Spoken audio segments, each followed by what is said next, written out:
Good day, children. Today in this video, we will see the lesson, The Quince Tree. I have just been to see old Betsy Mullen, announced Vera to her aunt, Mrs. Beverly Campbell. She seems to be in a bad way with her rent.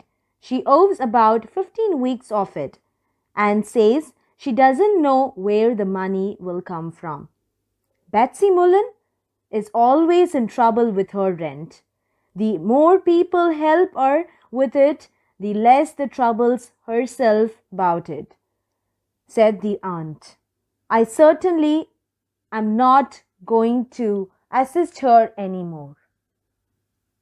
The story begins with Vera, a girl. She's speaking about the tenant to her aunt Beverly Campbell, Mrs. Beverly Campbell. And she's saying that have just been to see old Betsy Mullen, who is a tenant. Okay? She seems to be in a bad way with her rent. She owes about 15 weeks of it. She didn't pay rent for 15 weeks and says she doesn't know where the money will come from. Betsy Mullen is always in trouble with her rent. She's not paying her rent properly. The more people help her with it, the less the troubles herself about it. The more people are helping her, the less she is troubling herself about it. Okay? So, now I'm not going to assist her. I'm not going to help her anymore. Who is saying this? Beverly Campbell is saying to Vera. Okay? And Vera's aunt also said that she should simply move to a smaller and cheaper cottage. There are several smaller cottages at the other end of the village for half the rent that she is paying or is supposed to be paying now. Okay, she's already paying half rent for my cottage, my own house.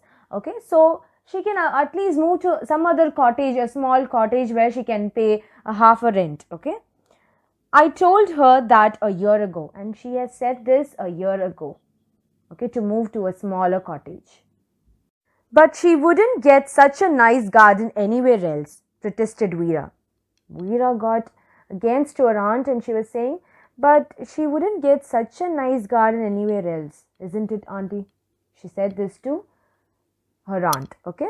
And there is such a jolly quince tree in the corner. Quince tree is a tree of fruit from the pear family. It looks like pear, okay? And it's from the pear family, as you can see. I don't suppose there is another quince tree in the whole parish. Parish is an area which has church of its own. Okay? And she never makes any quince jam.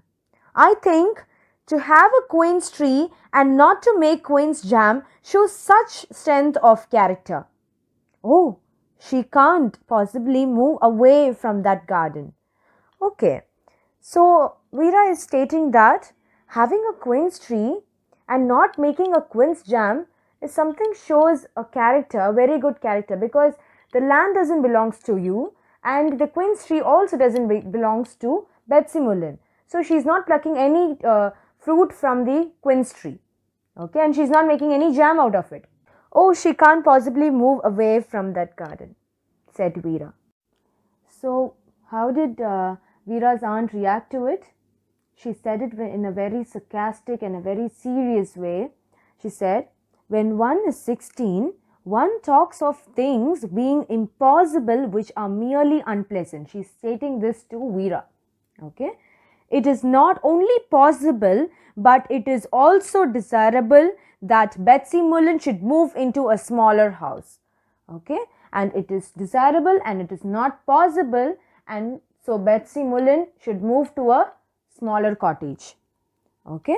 She has scarcely enough, that is, she is not having furniture to fill that big cottage. Okay?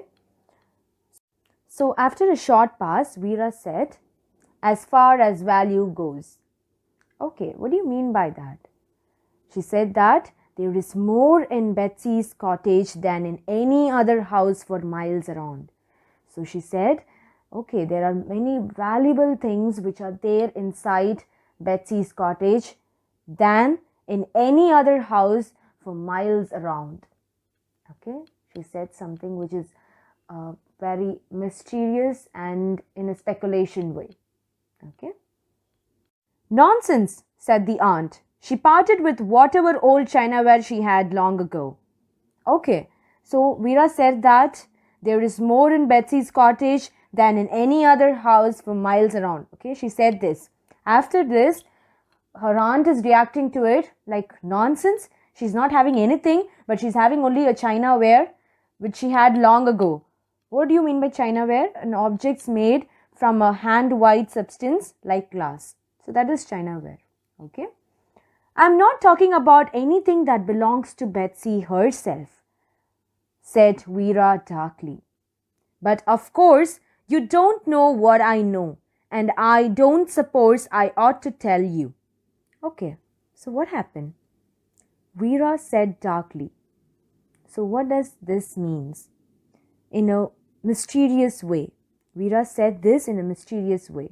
Vera said, I'm not talking about anything that belongs to Betsy herself. But of course, you don't know what I know. She's saying to her aunt that you don't know what I know actually about Betsy Mullen. And I don't suppose I ought to tell you anything. So I don't want to tell you anything, or I don't have any purpose to tell you anything about what I know. Okay? You must tell me at once, exclaimed the aunt, suddenly alert. So how did Vera's aunt react to it? She said that, you must tell me at once, that is, what is happening in Betsy Mullen's cottage. You have to tell me at once. She ordered Vera. Okay? I'm perfectly certain that I shouldn't tell you anything about it, said Vera. But then I often do things that I shouldn't do. Okay, so what did Vera say? How did Vera react to it? She said that, okay, I'm not supposed to tell you anyhow, but I always do what I shouldn't do. Mrs. Beverley Campbell demanded impatiently, what is there in Betsy Mullen's cottage that you're making such a fuss about? Why are you so excited and why are you so interested in that?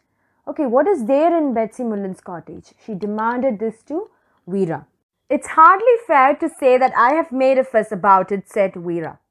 That's not very fair to say that I have made a fuss about that cottage, said Vera. It's already there. That shows that there are speculation for itself. Okay.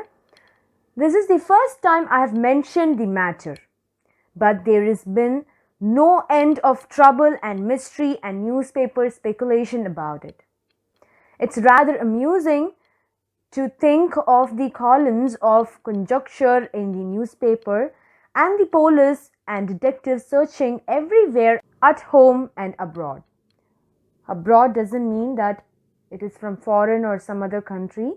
Here, abroad means like spread it to everyone. And all the while, the innocent-looking little cottage has held the secret. And you know that? All these while, the innocent-looking little cottage has held with great secrets.